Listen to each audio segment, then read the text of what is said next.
स्वागत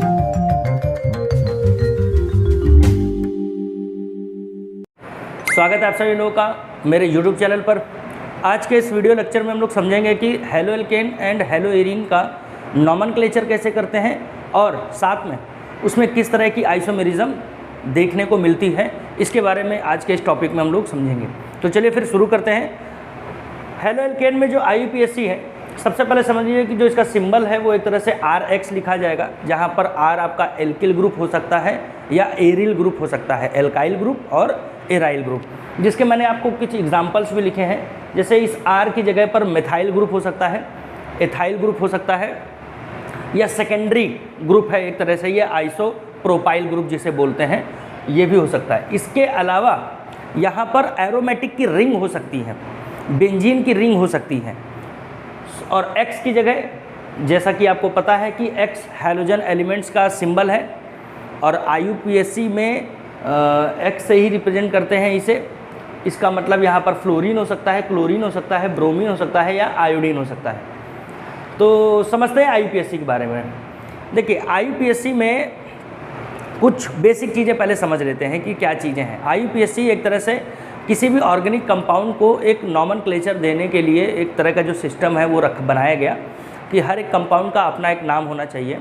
क्योंकि इनिशियली क्या था कि जो भी कंपाउंड ऑर्गेनिक कंपाउंड डिस्कवर होता था तो वो या तो उसका जो नाम रखा जाता था वो बेसिकली ट्राइबल नेम होता था।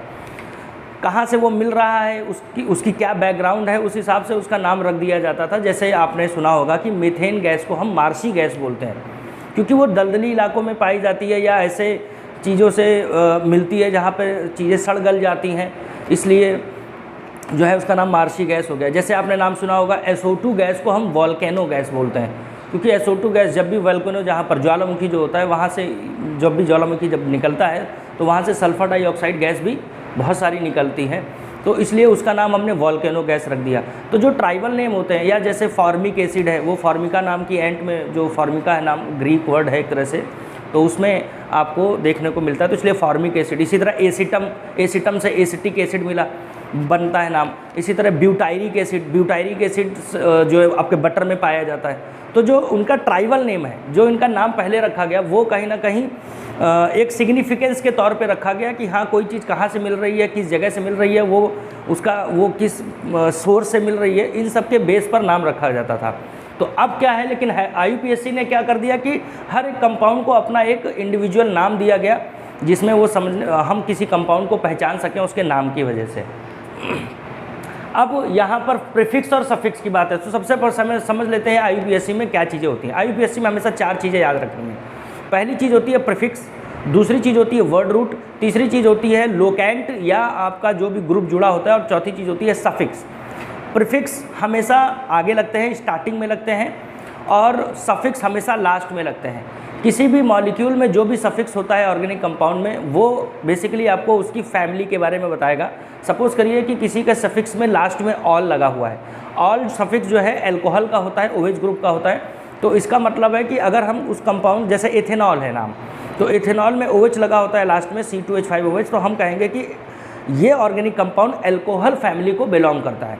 तो सफिक्स बेसिकली, अगर आप बहुत सिंपल लैंग्वेज में समझ सकें, तो सफिक्स हमें फैमिली के बारे में बताता है कि वो कार्बोक्सिलिक एसिड का है, या एल्कोहलिक ग्रुप का है, एल्डिहाइड का है, कीटोन का है, एमीन का है। तो इस तरह से हमें देखने को मिलता है। अब आपने अगर 11th क्लास में थोड़ा बहुत, क्योंकि पेंडेमिक के टाइम में हम मान सकते हैं कि चलिए आपने पढ़ाई नहीं की होगी, लेकिन अगर की है थोड़ी बहुत भी और नहीं भी की है, तो आप उसमें थोड़ा सा देख सकते हैं कि कैसे ग्रुप का एक टेबल दिया गया है, जिसे हम प्रेफरेंशियल ग्रुप टेबल बोलते हैं, जिसमें हम हर एक ग्रुप को वरीयता देते हैं, एक तरह से उसको प्रेफरेंस देते हैं कि किसका हमें सफिक्स लिखना चाहिए और किसका प्रीफिक्स लिखना चाहिए। क्योंकि अभी कुछ एग्जांपल सब सॉल्व करेंगे तो उसमें हमें ऐसे कंपाउंड भी मिलेंगे जिसमें मल्टीपल ग्रुप होंगे। तो अब जब मल्टीपल ग्रुप आ जाते हैं तो हमें किसी एक ही का सफिक्स लिखना होता है, बाकी सब प्रीफिक्स लिखे जाएंगे। किसी भी ऑर्गेनिक कंपाउंड में मोर देन 1 सफिक्स नहीं हो सकते हैं, वहाँ पर सफिक्स एक होगा, बाकी जितने भी दूसरे ग्रुप्स प्रेजेंट होंगे जिनका अगर सफिक्स या प्रीफिक्स जो भी दोनों ही होता है, तो उनका हम प्रीफिक्स ही लिखेंगे। इस बात को याद रखिएगा। तो जो बेसिक रूल्स हैं तो उसको समझ लीजिए। सबसे पहला रूल यही होता है कि IUPAC लिखने के लिए सबसे लंबी चेन हम ढूंढते हैं। ये आपने बेसिक हाई स्कूल में भी पढ़ा होगा। सबसे लंबी चेन ढूंढते हैं, जितने से जितना ज़्यादा से ज़्यादा मैक्सिमम कार्बन एक ही चेन में आ सके उसको, तो इस चीज़ का ध्यान रखेंगे। काउंटिंग वहाँ से शुरू करेंगे जिधर से या तो ग्रुप जुड़ा हो या नियर बाई होता है, जहाँ से पास पड़ता है, तो ऐसे काउंटिंग शुरू कर देंगे। जैसे ब्यूटेनॉल 1 है, 1 ब्यूटेनॉल है, तो CH3 CH2 CH2 CH2 CH2 OH हो गया, 5 टोटल 4 कार्बन होंगे और OH लगा होगा। तो काउंटिंग OH की तरफ से शुरू करेंगे जो OH की तरफ कार्बन है, ना कि उसके अपोजिट साइड से। तो क्योंकि ये फिर रॉन्ग हो जाएगा, क्योंकि IPSC में एक रूल ये भी है कि हम किसी भी ग्रुप को लोकेंट जो होता है वो कम से कम देने की कोशिश करते हैं, ठीक है ना। 4 ब्यूटेन 4 ऑल नहीं होगा, ब्यूटेन 1 ऑल होगा, ये इसका सही IPSC है। फिर जब भी मल्टीपल ग्रुप्स आ जाते हैं तो वहाँ पर एक ही सफिक्स ग्रुप का लिखा जाएगा, अगर सफिक्स उसका मौजूद है तो। कुछ ग्रुप्स आपको ऐसे भी मिलेंगे जिसमें केवल प्रीफिक्स होता है उनका, जैसे हैलोजन ग्रुप है, हैलोजन ग्रुप का केवल प्रीफिक्स होता है, सफिक्स होता ही नहीं है, इसलिए मैंने यहाँ क्रॉस लगा दिया है। तो इन सब बातों का ध्यान रखिएगा। जैसे आपके हैलोजन ग्रुप्स हैं, नाइट्रो ग्रुप्स हैं, इनका सिर्फ और सिर्फ, ईथर ग्रुप है, इनका सिर्फ प्रीफिक्स होता है, इनका सफिक्स होता ही नहीं है। तो ऐसे केसेस में हमको थोड़ा सा ईजी पड़ जाता है कि अगर ये कहीं भी ग्रुप दिखेंगे तो आपको सिर्फ इतना समझना है कि हमें उसका सिर्फ और सिर्फ प्रीफिक्स ही लिखना है, इनका सफिक्स होता ही नहीं है। अब जैसे कार्बोक्सिलिक एसिड ग्रुप है, OH ग्रुप है, एल्डिहाइड ग्रुप है, एस्टर ग्रुप है, एमाइड ग्रुप है, एमीन ग्रुप है, इन सब के सफिक्स भी होते हैं एज वेल एज इनके प्रीफिक्स भी होते हैं। तो ऐसे केस में हमें ये समझना होगा कि जो टेबल मिली जो हम पढ़ते हैं 11वीं क्लास में, वो टेबल को देखिए और उसमें सबसे ऊपर टॉप पर कार्बोक्सिलिक एसिड ग्रुप होता है और SO3H ग्रुप रहता है। थोड़ा सा इनमें कॉन्ट्रडिक्शन रहता है, बट SO3H ग्रुप किसी बुक में SO3H ग्रुप को ऊपर दिखाया गया है, कुछ बुक में COH ग्रुप को ऊपर दिखाया गया है, बट मेरे हिसाब से मुझे जो लगता है कि SO3H ग्रुप की प्रेफरेंस सबसे ज़्यादा है, तो टॉप पर वही है, और COH ग्रुप जो है सेकंड नंबर पे। बट हमारे सिलेबस में सल्फोनिक ग्रुप जो है उसका कोई कंपाउंड हमारे सिलेबस में नहीं है, so don't bother about that. आपको सिर्फ कार्बोक्सिलिक एसिड तक याद रखना है। कार्बोक्सिलिक एसिड के नीचे जितने भी ग्रुप होंगे, कार्बोक्सिलिक एसिड के नीचे जितने भी ग्रुप होंगे, अगर किसी कंपाउंड में कार्बोक्सिलिक एसिड के साथ वो ग्रुप्स प्रेजेंट हैं तो हम हमेशा कार्बोक्सिलिक एसिड का सफिक्स लिखेंगे और बाकी सबका प्रीफिक्स लिखेंगे। मतलब हम ये समझेंगे कि जो गिवन कंपाउंड है, मल्टीपल ऑर्गेनिक फंक्शनल ग्रुप का जो कंपाउंड है जिसमें कई सारे ग्रुप्स प्रेजेंट हैं, तो ऐसे में हम देखेंगे कि हम उस कंपाउंड की फैमिली बताएंगे कार्बोक्सिलिक एसिड की, ना कि किसी और ग्रुप की। क्यों? क्योंकि जो ग्रुप टॉप पर होगा हम उसको समझेंगे, उसको प्रेफरेंस देते हैं, और जो ग्रुप जैसे जैसे नीचे आते जाएंगे उसकी प्रेफरेंस घटती जाती है।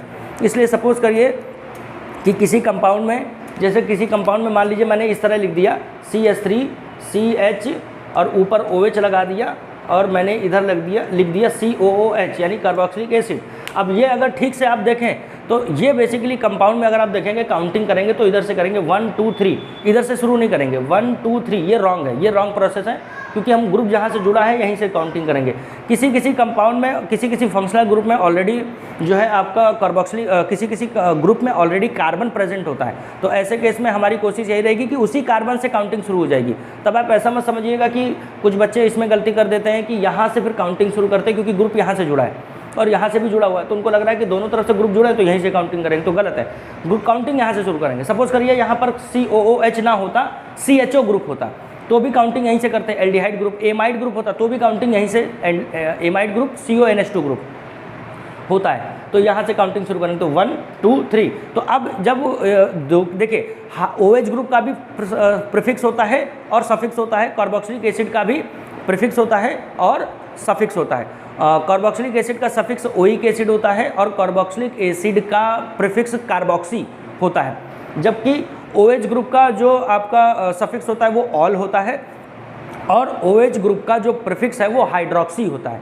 तो अब आप समझिए, सफिक्स को बहुत सिंपल लैंग्वेज में समझना है तो आप इतना समझ लीजिए कि किसी कंपाउंड की फैमिली को बताने के लिए एक कोड होता है। क्या होता है? कोड।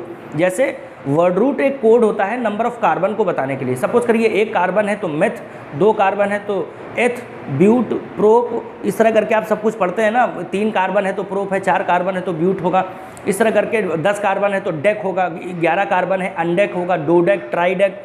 इस तरह अगर 20 कार्बन है तो आइकॉस बोलते हैं। जो कार्बन है 20 अगर है तो उसे आइकॉस बोलते हैं। सपोज करिए कि अगर 20 कार्बन का एल्केन है तो उसका फॉर्मूला हो जाएगा CnH2n+2, यानी कि C20H40+2 कर दीजिए तो उस हिसाब से C20H42 हो जाएगा। तो उस हिसाब से इसका जो नाम बनेगा वो बनेगा आइकोसेन, जैसे मेथेन वैसे ही आइकोसेन।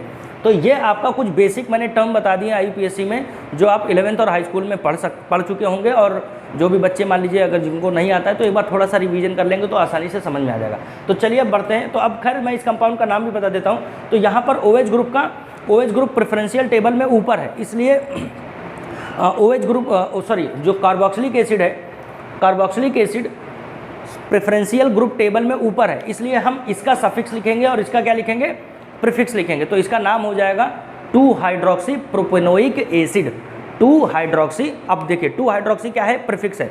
जो भी लोकेंट होता है वो हमेशा एक नंबर होता है, लोकेंट क्या होता है, एक नंबर होता है। तो 2-हाइड्रोक्सी वर्ड रूट क्या हो जाएगा इसमें, प्रोप-1-ओइक एसिड, तो इसका नाम हो गया 2-हाइड्रोक्सी प्रोपेनोइक एसिड।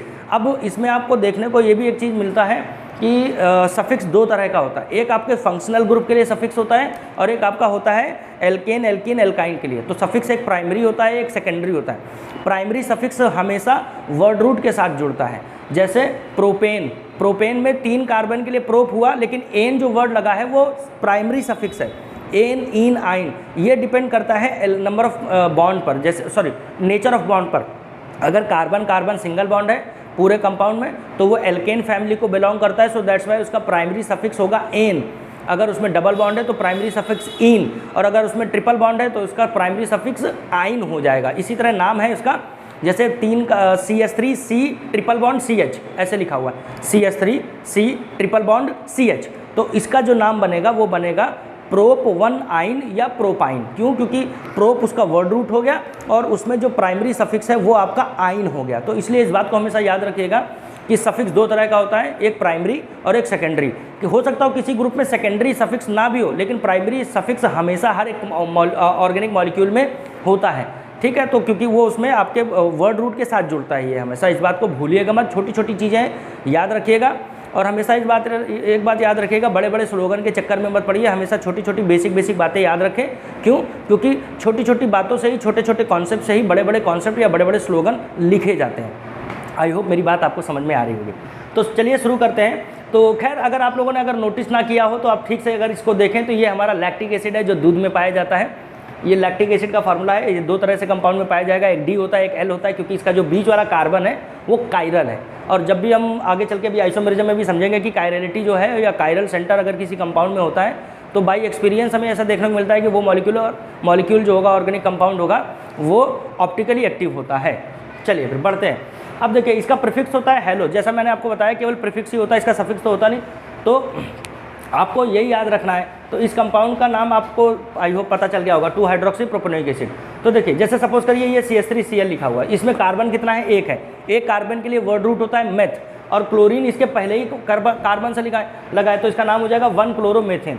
इसी तरह CH3 CH2 CH2I, यानी यहाँ पे 3 कार्बन है। अब काउंटिंग यहाँ से नहीं करेंगे 1 2 3, ये गलत हो गया। हम काउंटिंग करेंगे 1 2 3। क्यों? क्योंकि हम चाहते हैं कि किसी भी फंक्शनल ग्रुप को कम से कम लोकेंट दिया जाए, कम से कम लोकेंट दिया जाए। आपको एक बात याद रखनी है, मैं यहाँ पे लिख देता हूँ साइड में। आपको एक फार्मूला लिखना है, हमेशा याद रखना है, P+WR+L और +S। ये फार्मूला आपको याद रखना है। और इसका मतलब क्या है, प्रीफिक्स होता है, वर्ड रूट होता है, लोकेंट होता है और सफिक्स होता है। तो देखिए इसमें मैंने अब इसी ग्रुप को देखिए, इसी ग्रुप को, इसमें 2-हाइड्रोक्सी इसका प्रीफिक्स हो जाएगा, प्रोप जो है इसका वर्ड रूट हो जाएगा, लोकेंट इसका, locant is just a number. Locant क्या होता है, एक नंबर होता है जो सिर्फ हमें ये बताता है कि जो भी ग्रुप जुड़ा हुआ है उस कंपाउंड में वो कौन सी कार्बन से जुड़ा हुआ है, तो ये एक नंबर है बस, और कुछ नहीं है। और सफिक्स इसका ओइक एसिड हो गया। तो ये हमेशा फॉलो होगा रूल, ये एक फार्मूला हमेशा फॉलो होगा। तो इसमें अगर ठीक से देखें तो 1-क्लोरो जो कि आपका ये आपका इसका प्रीफिक्स हो गया, और वर्ड रूट आपका हो गया मेथेन। अब ये देखिए प्राइमरी सफिक्स लग रहा है इसमें एन, प्राइमरी सफिक्स क्या लग रहा है इसमें, एन लग रहा है। अगर आपको क्लियरली नज़र आ रहा हो तो ये जो एन है ये आपका प्राइमरी सफिक्स है, ये आपका क्या है, प्राइमरी सफिक्स है। आपका प्राइमरी, एक प्राइमरी होता है और एक कैसा होता है, सेकेंडरी होता है। इस चीज़ को भूलिएगा नहीं बिल्कुल भी, ठीक है। इसी के बाद देखिए इसका नाम देखिए, तो 1 2 3 यहाँ पे जो काउंटिंग है, अब ठीक से अगर देखिए इसकी काउंटिंग कैसे करेंगे, या तो 1 2 3 ऐसे कर लीजिए, या 1 2 3 दोनों ही तरफ से काउंटिंग में जो ब्रोमीन ग्रुप है वो आपके दूसरे नंबर वाले कार्बन पर आ रहा है, इसलिए इसका नाम हो जाएगा 2-ब्रोमोप्रोपेन, 2-ब्रोमोप्रोपेन। आई होप आपको समझ में आ रहा होगा। इसी तरह मैंने कार्बन को भी डिजिग्नेट किया है कि कार्बन की डिग्री कैसी होती है, जो कि एक क्लासिफिकेशन का ये भी एक टाइप है एक तरह से। अब जरा इस कंपाउंड को देखते हैं। इसमें देखिए 1 2 3, या तो ऐसे काउंटिंग कर लीजिए 1 2 3 ऐसे काउंटिंग कर लीजिए, या 1 2 3 सीधे चले आइए, मतलब ऐसे आएंगे। आपको क्या करना है, कभी भी काउंटिंग करनी है तो हमेशा सबसे लंबी चेन को देखना है, हमेशा सबसे लंबी चेन को देखना है। इधर से भी 3 कार्बन की ही चेन मिल रही है, इधर से भी 3 कार्बन की, और सीधे अगर ऊपर नीचे ऐसे आएंगे तो भी 3 कार्बन की। तो इसका नाम क्या हो गया, 2 फ्लोरो 2 मिथाइल प्रोपेन। इसका नाम हो गया 2 फ्लोरो 2 मिथाइल प्रोपेन। आई होप आपको समझ में आ रहा होगा क्लियरली। अब इस कार्बन को देखते हैं, इस कंपाउंड को देखते हैं। इसमें देखिए काउंटिंग कहाँ से कर सकते हैं, 1 2 3 इधर से 3 कार्बन की मिल रही है, 1 2 3 इधर से भी 3 कार्बन की मिल रही है, 1 2 3 इधर से भी 3 कार्बन की मिल रही है। अगर आप ठीक से देखें तो काउंटिंग यहाँ से स्टार्ट करेंगे हम 1 2 3। फिर से देखिए काउंटिंग कहाँ से शुरू करेंगे, 1 2 3, यहाँ से हमको काउंटिंग देखने को मिल रही है। तो टोटल नंबर ऑफ कार्बन जो है हमें 3 कार्बन की चेन मिल रही है, जबकि सेकंड नंबर वाले कार्बन पे 2 मिथाइल ग्रुप जुड़े हुए हैं। तो देखिए इसका नाम क्या हो जाएगा। अब यहाँ पर मल्टीपल ग्रुप यहाँ पर भी है, मिथाइल ग्रुप भी है, दो हैं वो भी, और क्लोरीन ग्रुप भी है। तो जब भी मल्टीपल ग्रुप आ जाते हैं तो हमेशा नॉमेनक्लेचर उसका अल्फ़ाबेट के अनुसार करते हैं। आप इस बात को याद रखिएगा। जैसे आप समझिए स्कूल में हमारे रोल नंबर कैसे होते हैं, हमारा जो रोल नंबर डिजिग्नेट किया जाता है वो आप देखेंगे कि जिसका नाम ए से होता है उसका रोल नंबर 1 होता है। जैसे ABCD करके नीचे आएंगे तो उसका रोल नंबर उतना ही बाद में, नंबर या डिजिट में उतना ही बाद में होता है। ठीक, तो सिंपल सी चीज़ यहाँ पर है। अब C पहले आता है मिथाइल के मुकाबले या D के मुकाबले, क्योंकि डाई मिथाइल में D है और C पहले आता है, तो नाम इसका 1 क्लोरो हो जाएगा। 2,2 क्योंकि दूसरे ही कार्बन से ये वाला मिथाइल भी है और दूसरे ही कार्बन से ये वाला मिथाइल ग्रुप भी जुड़ा है, इसलिए 2,2 डाई मिथाइल प्रोपेन इसका नाम हो जाएगा। आई होप आपको IUPAC का कॉन्सेप्ट इधर से तो समझ में आ गया होगा। चलिए बढ़ते हैं इसमें आइसोमेरिज्म की तरफ। चलिए फिर बढ़ते हैं इधर आइसोमेरिज्म की तरफ। अब आइसोमेरिज्म में, आइसोमेरिज्म क्या होता है, आइसोमेरिज्म ऐसे एक ऐसा कॉन्सेप्ट है या ऐसा फिनोमेना है जिसमें हम लोग पढ़ेंगे कि किसी भी कंपाउंड का मॉलिक्यूलर फार्मूला तो सेम होता है, लेकिन उसका स्ट्रक्चरल फार्मूला अलग अलग हो सकता है। रियल प्रॉब्लम तभी आई थी IUPAC के लिए क्योंकि मॉलिक्यूलर फार्मूला तो बहुत से कंपाउंड का सेम होता था, लेकिन अब जैसे सपोज़ करिए कि मेरे पास 4 कार्बन है, 4 कार्बन का एल्केन है। सपोज़ करिए 4 कार्बन का एल्केन का मतलब क्या है, ये नॉर्मल ब्यूटेन नाम बन जाएगा इसका। 4 कार्बन, जैसे 4 कार्बन है CH3 CH2 CH2 CH2। अब इसका जब आप IUPAC नेम लिखेंगे तब तो आपने लिख दिया इसका नाम कि ये नॉर्मल ब्यूटेन है।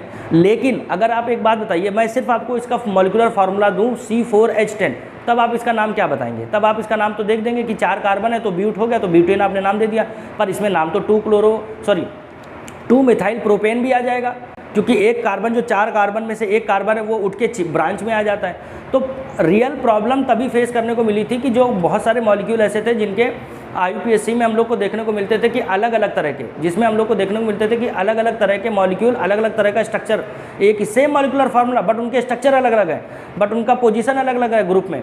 कहाँ पे पहले जो फंक्शनल ग्रुप था कोई पहले किसी एक कार्बन पे लगा था, बाद में किसी और कार्बन पे जुड़ गया।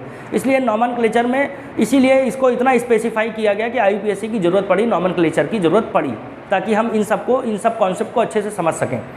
तो अब हम लोग समझते हैं आइसोमेरिज्म। आइसोमेरिज्म में क्या होता है, मॉलिक्यूलर फार्मूला तो सेम होगा लेकिन स्ट्रक्चरल फार्मूला अलग होता है। अब स्ट्रक्चरल फार्मूला का मतलब उसके स्ट्रक्चर में, जैसे एग्जांपल के तौर पे बहुत ही कॉमन एग्जांपल मैं लेता हूँ, आप इसका एक एग्जांपल ले लीजिए कि जैसे एथिल एल्कोहल है। एथिल एल्कोहल में 2 कार्बन है, 6 हाइड्रोजन है और 1 ऑक्सीजन है। अब एथिल एल्कोहल का जो मॉलिक्यूलर फार्मूला बनेगा वो बनेगा C2H6O। फिर से सुन लीजिए, C2H6O। अब इस कंपाउंड में 2 ऐसे लाइन बनाएंगे धीरे से, और उसमें एक साइड लिखेंगे C2H5OH और एक जगह लिखेंगे CH3OCH3। एक कंपाउंड का नाम है इथाइल एल्कोहल और दूसरे कंपाउंड का नाम है डाई मेथिल ईथर, और दोनों ही के मॉलिक्यूलर फार्मूला सेम है बट दोनों में फंक्शनल ग्रुप अलग अलग है। तो आइसोमेरिज्म एक ऐसा कॉन्सेप्ट है जिसमें हमें ये समझने को मिलता है कि मॉलिक्यूलर फार्मूला तो सेम है बट स्ट्रक्चर उसके अलग अलग है। अब आइसोमेरिज्म 2 तरह की होती है, एक स्ट्रक्चरल आइसोमेरिज्म होती है और दूसरी होती है आपकी स्टीरियो आइसोमेरिज्म। स्ट्रक्चरल आइसोमेरिज्म हमें वहाँ देखने को मिलती है जहाँ पर उसके स्ट्रक्चर में कोई ना कोई चेंजेस होंगे। मॉलिक्यूलर फार्मूला तो सेम होगा दोनों कंपाउंड का, लेकिन उनके स्ट्रक्चर में चेंज होगा। जैसे एग्जांपल अभी लिया एल्कोहल और ईथर वाला। इसी तरह आप जो है एल्डिहाइड और कीटोन बना सकते हैं। एल्डिहाइड का फार्मूला क्या है, जैसे एल्डिहाइड ना लेके जैसे प्रोपेनल्डिहाइड है, एल्डिहाइड की जगह आपको क्या लेना है, प्रोपेनल्डिहाइड है, उसका फार्मूला होगा CH3CH2CHO। प्रोपेनल्डिहाइड का फार्मूला CH3 CH2 और बाद में CHO।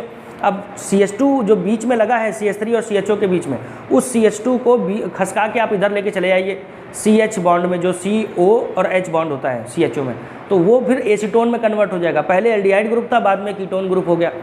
तो आइसोमेरिज्म में फंक्शनल ग्रुप या पोजीशन आइसोमेरिज्म हो सकती है या चेन आइसोमेरिज्म हो सकती है। इसको याद करने का सबसे अच्छा तरीका है, एक बहुत पहले CPMT का पेपर हुआ करता था, अब वो खत्म हो गया है, इसकी जगह नीट आ गया है।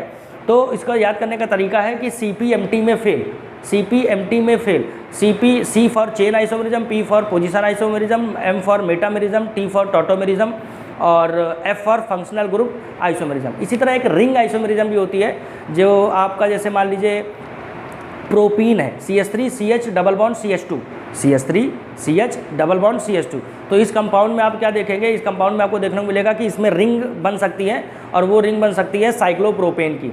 आप इसको बना के घर पे ड्रॉ करके देख सकते हैं। तो जब ओपन चेन से क्लोज्ड चेन वाला फार्मूला बन गया, तो ये आपकी रिंग आइसोमेरिज्म हमको यहाँ पर देखने को मिलती है। अब समझते हैं इसमें हम लोग चेन आइसोमेरिज्म में कि हेलो एल्केन और हेलो एरीन किस तरह की आइसोमेरिज्म शो करते हैं। हेलो एल्केन और hello arene basically position isomerism show करते हैं और चेन आइसोमेरिज्म शो करते हैं। तो पोजीशन में क्या होगा, पोजीशन में डिफरेंस होगा। जैसे 1 क्लोरो, नाम से ही समझ में आ रहा होगा, पोजीशन ग्रुप की पोजीशन अलग अलग होगी। यहाँ पर 1 क्लोरोप्रोपेन और यहाँ पर 2 क्लोरोप्रोपेन, क्लोरीन की पोजीशन में डिफरेंस है। चेन आइसोमेरिज्म समझ लेते हैं। चेन आइसोमेरिज्म में सिंपल सी चीज़ है, एक कंपाउंड में चेन ज़्यादा नंबर ज़्यादा कार्बन की होगी और एक में कम कार्बन की हो जाएगी, या उसको थोड़ा सा मॉडिफाई कर लेंगे, लेकिन मॉलिक्यूलर फार्मूला दोनों ही केस में सेम होता है।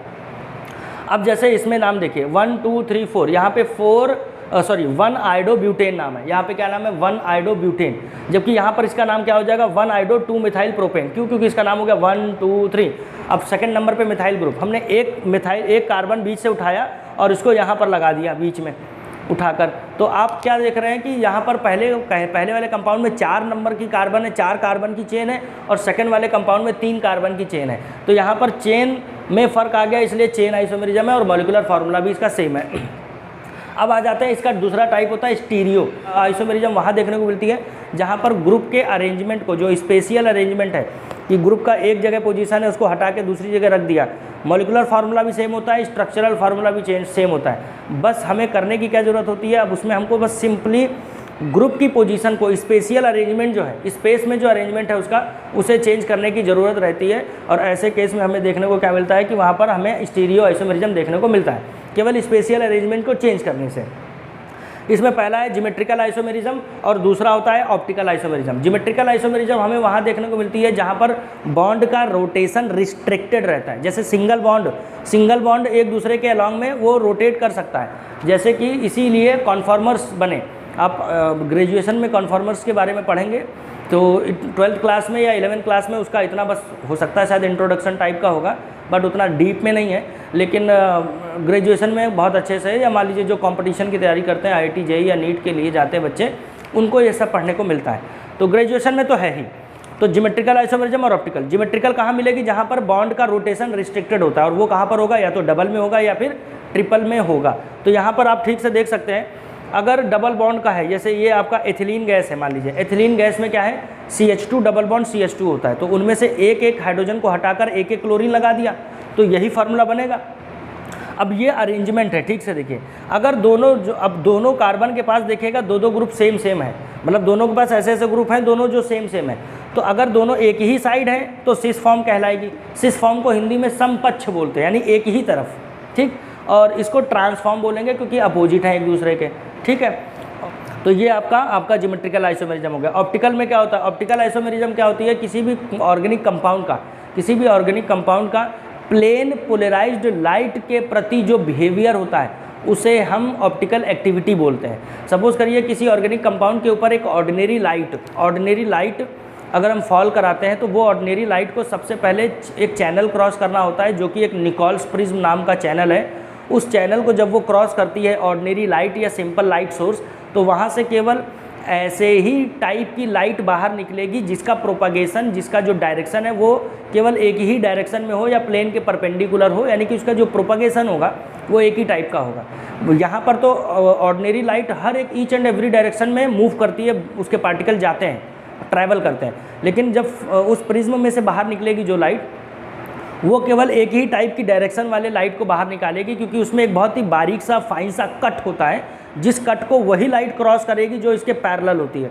तो जो लाइट बाहर आ जाती है, अब वो लाइट आपकी प्लेन पोलराइज्ड लाइट है, जो कि प्लेन के परपेंडिकुलर होता है। अब इस मॉलिक्यूल के ऊपर जो कि ऑर्गेनिक का मॉलिक्यूल है, उसके ऊपर जब लाइट को आप डालते हैं, अब वो मॉलिक्यूल जो अंदर कार्बन जो ऑर्गेनिक कंपाउंड के अंदर मॉलिक्यूल बैठे हुए हैं, उसके अंदर जो मॉलिक्यूल है ना, वो लाइट के प्रति जैसे ही लाइट उनसे टकराती है, तो अगर मान लीजिए कि वो लाइट को सीधे जाने देते हैं, कोई उसमें डेविएशन नहीं होता है लाइट की डायरेक्शन में, या लाइट की मूवमेंट कतई बदलती नहीं है, वो जैसे आई सीधे निकल गई, तो इस तरह के मॉलिक्यूल को ऑप्टिकली इनएक्टिव बोलते हैं।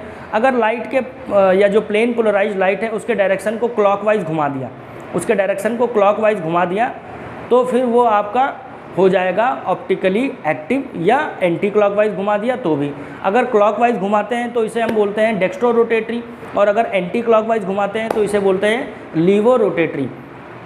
स्मॉल डी और स्मॉल एल से रिप्रेजेंट करते हैं। मॉडर्न केमिस्ट्री में हम लोग इसे प्लस के साइन से डेक्स्ट्रो रोटेटरी को और माइनस के साइन से लीवो रोटेटरी को रिप्रेजेंट करते हैं।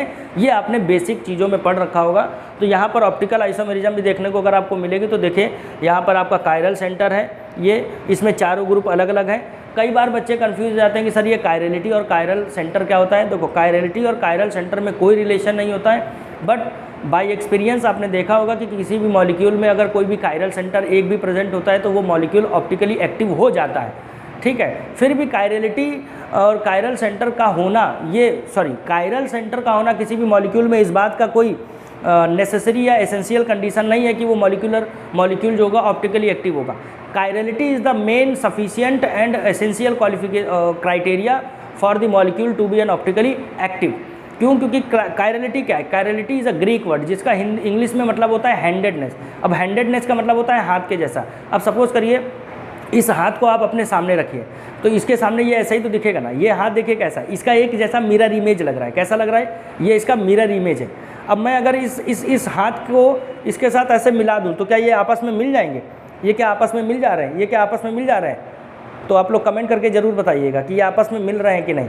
तो वैसे मैं इसका जवाब दे देता हूँ, ये आपस में मिल नहीं रहे, ये मिलते नहीं हैं। इसने इसको कवर कर लिया है। क्यों? क्योंकि इसकी सरफेस कैसी है, देखो ये स्मूथ है, जबकि इसकी सरफेस कैसी है? रफ़ है। अगर ये मिल जाए तो ये दोनों तरफ की सरफेस अलग अलग है कि नहीं? मतलब जैसे ये वाली तो सरफेस छुप गई ना एक तरह से, तो इसने इसको कवर कर लिया है। तो ऑप्टिकल आइसोमेरिज्म हमें वहाँ देखने को मिलती है जहाँ पर मॉलिक्यूल क्या होता है? मॉलिक्यूल होता है आपका एक तो एक दूसरे का मिरर इमेज, और दूसरा ये नॉन सुपर इम्पोजिबल होने चाहिए। नॉन सुपर इम्पोजिबल का मतलब है ये एक दूसरे को मतलब जैसे कवर ना करे। अच्छा, कवर करना एक अलग चीज़ है, समझिएगा बात को। Super imposable phenomena is a 3D phenomena. ये एक तरह का 3D फिनोमिना है जिसमें अगर किसी चीज़ ने किसी को सुपर इम्पोज किया है then it should be look like as one. एक दिखना चाहिए वो। इस बात को बहुत अच्छे से समझ लीजिएगा, क्योंकि 3D में चीज़ों को एनालाइज करना, क्योंकि हमारी डे टू डे लाइफ में हम इतना इन सब से डील नहीं करते हैं, तो इसलिए हम इतना इमेजिनेशन नहीं कर पाते हैं। इसलिए आप सभी बच्चे जो भी इस चीज़ को समझने की थोड़ी कोशिश करें। तो देखिए, कवर करना एक अलग चीज़ है। कवर करने का मतलब है कि कॉपी के ऊपर कॉपी रख दोगे तो ऊपर से देखोगे तब तो एक ही कॉपी नज़र आएगी, लेकिन दूसरी डायरेक्शन से देखोगे तो कॉपी दो नज़र आएंगी, एक के ऊपर एक कॉपी रखी हुई। तो कवर करना एक अलग चीज़ है, सुपर इम्पोजिबल फिनोमिना एक अलग चीज़ है। तो सुपर इम्पोजिबल यानी कि अब वो नॉन सुपर इम्पोजिबल होने चाहिए। जैसे मॉलिक्यूल को, जैसे पेयर ऑफ शू, जूता है, जूते के ऊपर एक और जूता रखो तो क्या वो उसको कवर कर पाएगा? कवर तो हो सकता है कर ले, लेकिन उसको सुपर इम्पोज नहीं करता है। सुपर इम्पोज करेगा तो जूता एक ही जैसा नजर आएगा। जबकि आप देखेंगे दोनों जूते अगर आप देखेंगे तो दोनों ऐसे लगेंगे कि दोनों एक दूसरे को देख रहे हैं, क्योंकि वो मिरर इमेज है। ठीक है, तो ये चीज़ है। जैसे यहाँ पर इस मॉलिक्यूल को देखिए, इसमें ये एक कार्बन कायरल सेंटर है जिसमें सारे कायरल सेंटर क्या होता है? Chiral centre is an sp3 hybridised atom having all the groups are different. उनके सारे जो ग्रुप हैं वो सब डिफरेंट होते हैं। इस कार्बन को देखिए, इसमें CH3 ग्रुप एक अलग ग्रुप है, हाइड्रोजन ग्रुप एक अलग ग्रुप है, और एथाइल ग्रुप एक अलग ग्रुप है, और क्लोरीन ग्रुप एक अलग ग्रुप है। तो ये चारों के चारों ग्रुप अलग हैं। इसका जब मिरर इमेज बनाओगे तो ये ऐसा ही दिखेगा। ये मिरर इमेज इसका ऐसा ही है, Cl सामने आ जाएगा, CH3 पीछे, ये अपनी जगह पे रहेंगे। ये देखिए D+ लिखा है, D और प्लस L या माइनस। इसी तरह इसमें देखिए, अब हाइलो एल्केन का हम लोग एग्जांपल पढ़ रहे हैं तो देखिए सारे के सारे ये अलग हो गए। इसका मिरर इमेज देखेंगे तो क्लोरीन इधर ही होगा, आयोडीन इधर होगा, Br और फ्लोरीन ऊपर रहेगा। तो ये ऑप्टिकल आइसोमेरिज्म हमें देखने को मिलती है। अब आप कोशिश करिए, मैं इस मॉलिक्यूल को अगर उठाऊं और इसके ऊपर रखूं तो आप ठीक से देखेंगे, इसको उठाने के बाद इसके ऊपर रखेंगे तो आयोडीन के ऊपर क्लोरीन आ जाएगा और इधर वाले क्लोरीन के ऊपर आयोडीन आ जाएगा, तो ये नॉन सुपर इम्पोजिबल हुए। तो ऐसे आइसोमर्स को हम लोग इनैंशियोमर बोलते हैं। ऐसे आइसोमर्स को हम लोग इनैंशियोमर बोलते हैं जो मिरर इमेज होते हैं और आपके नॉन सुपर इम्पोजिबल होते हैं। जो सुपर इम्पोजिबल होते हैं मिरर इमेज भी हैं और सुपर इम्पोजिबल भी हैं, तो उन्हें हम डायास्टीरियोमर्स बोलते हैं। तो ये 11th क्लास में सब कुछ है, इसके बारे में जब आगे अलग से पढ़ेंगे तो और डिटेल में समझाएंगे। तो आई होप आपको हैलो एल्केन में आइसोमेरिज्म और IUPAC का कॉन्सेप्ट समझ में आ गया होगा। तो फिर मिलते हैं नेक्स्ट क्लास में नए लेक्चर के साथ। So thank you so much तब तक के लिए, और सभी लोगों को शिक्षक दिवस की हार्दिक शुभकामनाएं। मेरे सभी शिक्षकों को मेरी तरफ से सादर प्रणाम, जिन्होंने मुझे इतना थोड़ा बहुत जो भी कह लीजिए काबिल बनाया, तो उन सब के लिए उनको सादर प्रणाम है। और ऐसे ही बस आप सभी का आशीर्वाद मुझ पर बना रहे। Thank you so much.